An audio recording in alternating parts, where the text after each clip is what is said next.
to her constituents. Blackford. Thank you, Mr Speaker. Scotland, of course, has been dragged out of the European Union against our will. We hope our European friends will leave a light on for Scotland. Mr Speaker, during the EU referendum, the Chancellor for the Duchy of Lancaster said that when it comes to immigration, it would be for the people of Scotland to decide.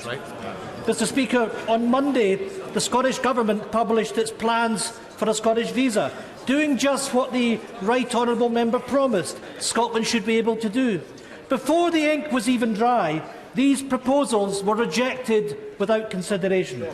Since the Prime Minister would never reject a proposal before reading it, can he tell the House on what points he disagrees with Model 3? And if it helps, Mr Speaker, it was outlined on page 20 of the proposal.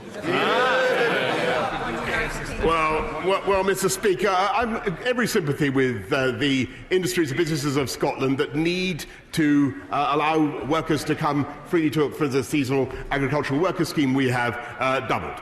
And that's very, very important. And I thank the lobbying representations I've had from Conservative colleagues in Scotland on that point. But I think the idea of having a Scottish-only visa, Mr Speaker, with a border at Berwick and a wall inspection posts, I think this is absolutely fanciful and deranged. And whatever there may be on page 20 of his document, I doubt if he explains who's going to pay for it, Mr Speaker. Ian Blackford. Mr Speaker, nobody's suggesting such a thing, and that just confirms the Prime Minister doesn't have a clue. Unlike the Prime Minister, experts backed the Scottish Government's proposals. The Scottish Trade Union Congress support them. The Federation of Small Business support them. The Scottish Council for Development and Industry support them. Even the MAC report, commissioned by his own government, has highlighted additional migration routes as a means of increasing population growth. The Scottish Government's proposals will boost Scotland's population, grow our economy and protect public services.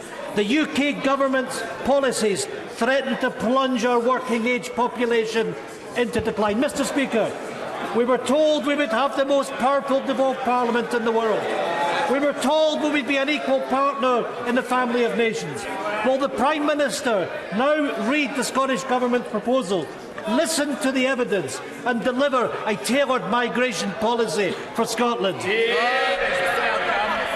Mr Speaker, we will have exactly such a thing. We'll have a points-based system that will deliver the immigration that this whole country needs. May I say to him, Mr Speaker, the way to boost the population of Scotland is not to have a Scottish Government that taxes the population of Scotland to oblivion, that fails to deliver results in their schools. Mr Speaker, it may interest you to know that the SNP have not had a debate in their Parliament on education for 2 years. What are they debating today? Whether or not to fly the EU flag. They should get on with the day job, Mr Speaker.